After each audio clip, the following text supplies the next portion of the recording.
Success, guys, is a very, very lonely road, man. Along that road, you're not going to see too many friends. You're going to see your shadow most often. See, the thing is, for many people, they've tried the same path you're on, and they failed. As you walk this journey, you're going to see carcasses all over the place of people that didn't quite have it. How do you know you're on the right path? Where do you go to ensure that? If today you never say good enough, tomorrow you'll always have enough. It's not the title that makes you. It's not the success that makes you. The character defines the success, defines the fame, and it starts right there. Championships aren't won in the theater or the arena. They're won in the thousands of hours in the training room, the labs, and the 5 a.m. runs, when it's raining, when everyone else is sleeping. That's when it's won. It's how you look at something. If your name's attached to it, that you do it right, the best of your ability every single time.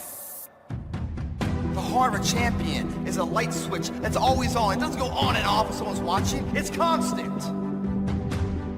How you hold yourself in the small things of life. Build the character winning blocks of the things that we'll remember for. Isn't it funny how you can find yourself in a state that you're really not supposed to be in? Maybe you're not in a physical cemetery, but you're in a spiritual cemetery. You're just in a dead place. Let me talk to you a minute, because I know you all have never been in a dead place. But I know what it is to be in a dead place. I know what it is to get up and get dressed and put on my clothes and drive to work and nobody know that I'm living in a dead place. I know what it is to paint a smile on my face just because I know you're looking at me and you expect me to smile and keep to myself the secret that right now I am living in a dead place. When you find yourself living in a dead place, you are so excommunicated from everybody around you that it's hard for people to reach you when you're living in a dead place.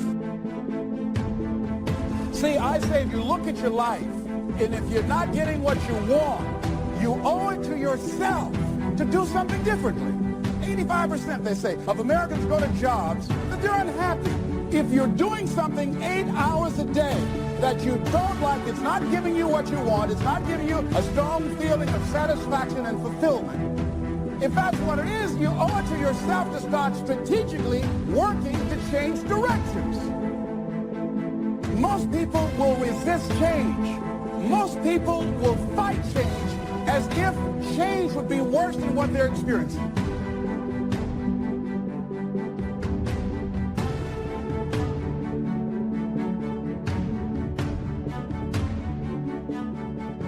I'm wondering if there's any brothers in here who have broken restraints, gone over the limit. People told you this is as far as you're supposed to go, but you find yourself going beyond the limit. People who love you try to tell you you're going too far, but you won't listen because you're a grown man. You can do what you want to do whenever you want to do it and go wherever you want to go. Have you ever seen independence get somebody in trouble? Too much freedom can be a dangerous thing. It's a good thing to have some discipline in your life, to set some boundaries and say, I don't go past this point. Taking responsibility for whatever happens to you. Knowing that you have consciously made the decisions that are now affecting you. Knowing that what is happening now, today, is the direct result of your activity, what you did yesterday. Self-reliance is basically counting on yourself. Now, being self-reliant doesn't mean you can't work with others or trust others. Self-reliance means counting on yourself, trusting yourself, being confident with yourself, being responsible to yourself, trusting your own instincts. We all have people that come against us, make negative comments. Human nature is to get in there and try to straighten them out, prove to them how they're wrong. We think we have to defend ourselves. After all, that's our reputation. But the problem with this approach is as soon as you get one person straightened out, 3 more will pop up. There will always be somebody that's against you, somebody that's trying to make you look bad. If you're constantly trying to defend yourself, you'll get distracted fighting battles that you were never supposed to fight. It's easy to get baited into conflict, thinking, did you see what they said about me on social media? I'm gonna show them who they're messing with. Do you know how much energy it takes to try to pay somebody back? You are spending emotional energy that you need for your dreams, for your goals. Here's the key. Quit worrying about the chatter, the negative comments. Those are all distractions. That's the enemy trying to bait you off course so you'll waste your time and energy involved in battles that don't matter. Success, many will love you for it. The majority will hate you. Because your success makes them feel insufficient in their current endeavor. Reminds them of where they could have done it, but they came up short, and how they didn't revisit it. The difference between a winner and a loser, with failure's there every single time. This is the winner gets back up, does it again, and does it again, until it goes his way. So now you're down that path and you're all alone. How do you know you're on the right path? How do you know what you're doing is in the right direction? Look at the small things of life. How do you do that? If you decide to take the initiative to change the current quality of your life, I say to you that you will find that the universe is on your side, that life is on your side. Now, would it be easy? No, no. Will you have some opposition? Yes. See, a lot of people won't try anything different in life because they don't want to get hurt. Let me tell you something. It's too much pain to duck. Pain is everywhere. Viktor Frankl calls it unavoidable suffering. You can't duck it. But most people spend their life not wanting to deal with the pain of rejection, the pain of being disappointed, the pain of losing, the pain of failure, the pain of not being liked, the pain. That's called life. Life is full of pain. It's everywhere. But guess what? There's no gain without pain.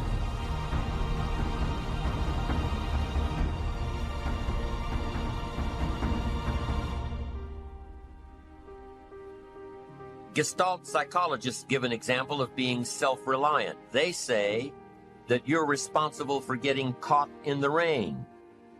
They say that by deciding not to carry an umbrella every day, you have made the decision to endure an occasional drenching. Translation?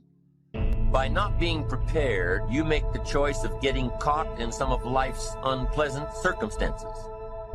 Be they rain, failures, economic losses, relationship losses, professional losses, personal losses.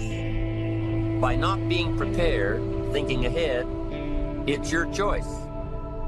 Now here's the other side of it. By being prepared, you increase your chances of success.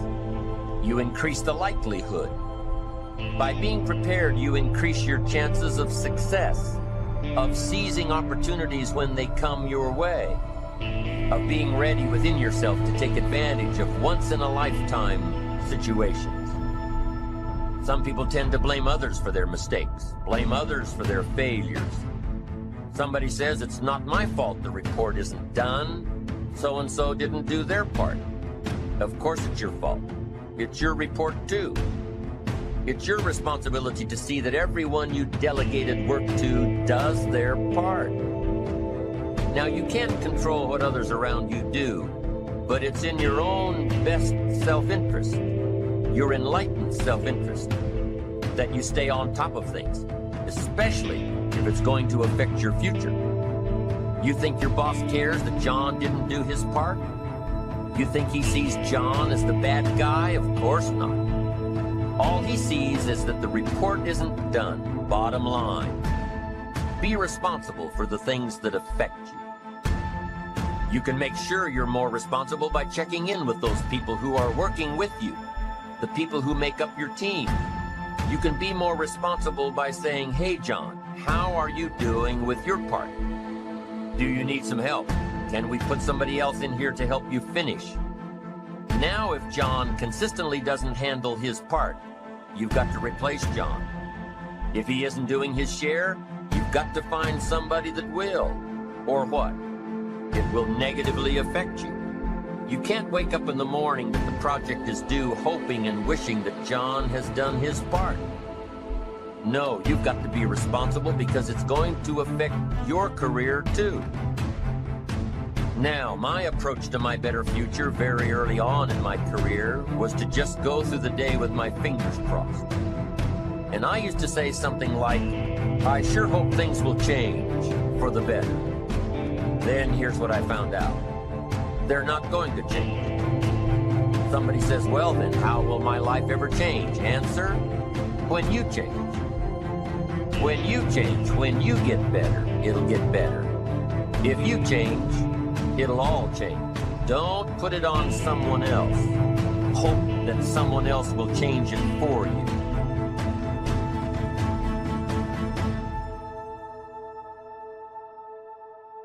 So many of us, we think that Friday is when life begins. We think Friday, when we stop working, is when we can be happy. Can we turn Monday into the new Friday? You ought to wake up every single day of the week. Doesn't matter if it's Friday, doesn't matter if it's Saturday. You ought to wake up and say, devil, not today. It's Monday, and I got a vision for my life.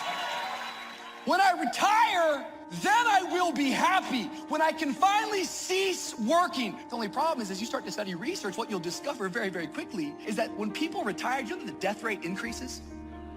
When people retire, depression increases. What if the thing you despise is keeping you alive? The first reason why people hold back in life is because they keep putting their life on the back burner.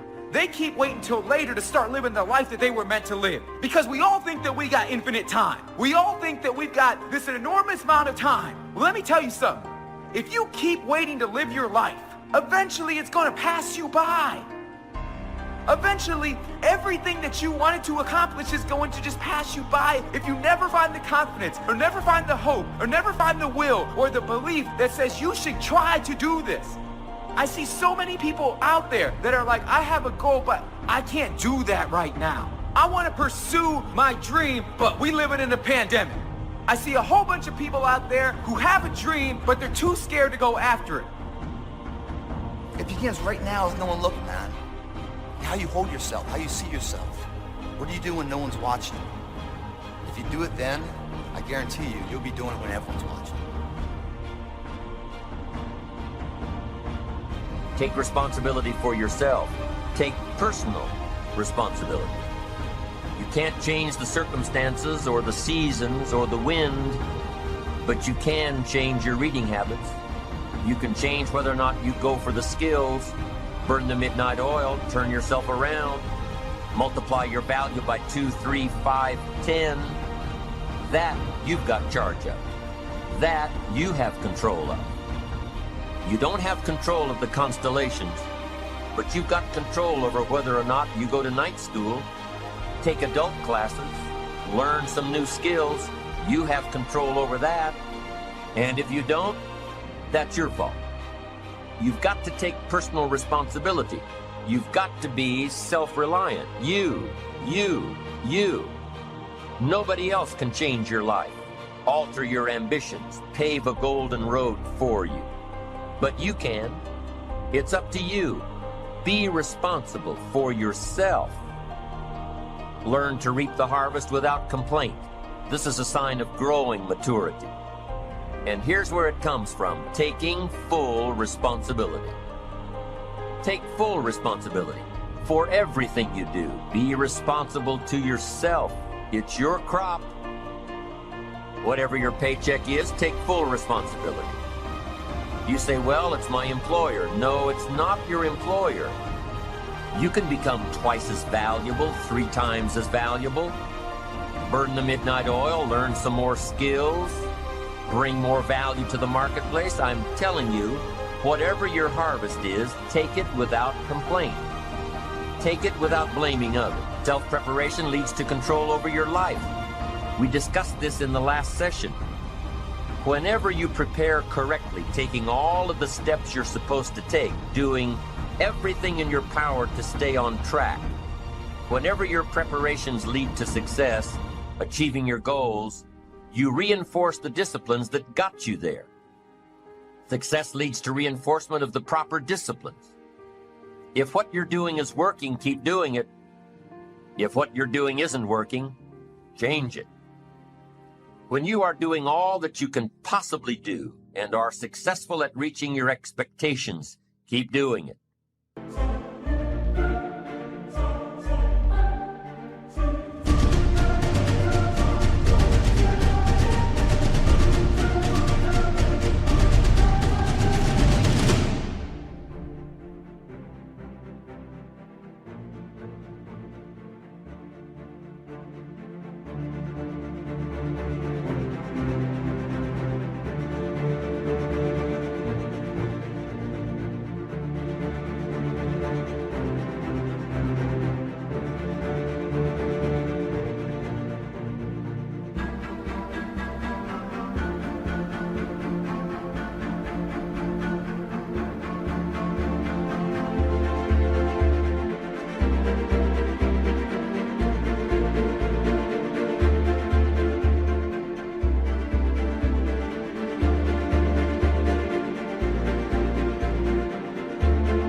Success is a reinforcement. Psychologists call this positive reinforcement. We all know about positive reinforcement.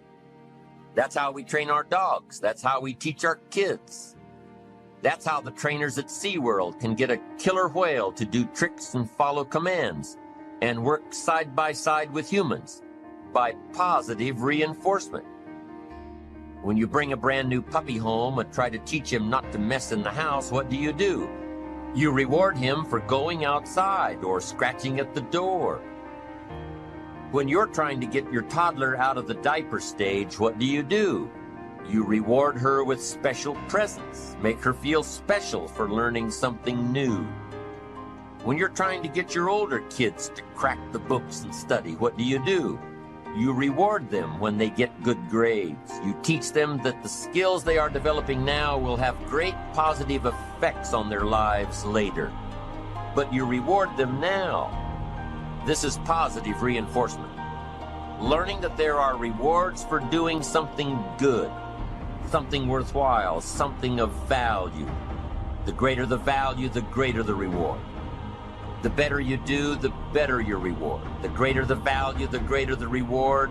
A bigger paycheck, a better house, financial freedom. It's all a reward system.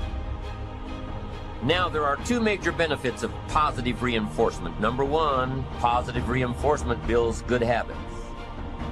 If what you are doing, the habits you've gotten into, are building your ambition and increasing your success, keep doing them. Your success is reaffirming that these habits are good. Your success tells you that you need to keep doing what you are doing. By reviewing these habits that bring on success, you reinforce them, give them sticking power. Now here's the other side. By reviewing your habits, what you do every day, by reviewing your habits, you may find out that some of them are inhibiting your success. You may find out that what you're doing every day is bad for you. Or you may realize that you've gotten out of some very good habits. Somebody says, well, I've just gotten out of the habit of taking my daily walk around the block. Well, I guess you'll just have to get in the habit of being sick down the road. Somebody says, well, I used to read the books all the time. I've just gotten out of the habit. Then change it. Go back into your disciplines. If you've just gotten out of the habit, just get back into the habit. It's called discipline. If it doesn't work, don't do it any longer. You can keep your fingers crossed if you want to and hope that it'll all straighten out. You can wish for the wind not to blow quite as severely, to change in your favor, but we call that naive at best. If the habits that you've gotten into aren't serving you, change them. You can't keep doing this any longer. Don't wish for a better wind. The key is to wish for the wisdom to set a better sail. Utilize whatever wind that blows to take you where you want to go. That is the philosophy I picked up at age 25, and it revolutionized my whole life. And here's what I found. I found it was easy. I became a millionaire when I was 31, and I found it was easy. Now here's my definition of easy. It was something I could do. I figure if it's something you can do, it's easy. But here's a little parenthesis. I worked hard at it. I made sure my disciplines were in line. I made sure my habits were good. I made sure I did all that I could. I found something that I could do, but I worked hard at it. I got up early, stayed up late, and worked hard from age 25 to 31. But what I did was easy, meaning it was something I could do. Well, you say, Mr. Rohn, if it was so easy, how come during those 6 years, all those other people around you didn't get rich? Here's why. It's easy not to. How else would you describe it? That's it. It's easy to keep doing the things that don't work. It's easy to keep bad habits. It's easy not to develop the disciplines. It's easy not to. So how come I got rich and they didn't? Here's a philosophical phrase. The things that are easy to do are also easy not to do. That's the difference between success and failure, between daydreams and ambitions. Here's the key formula.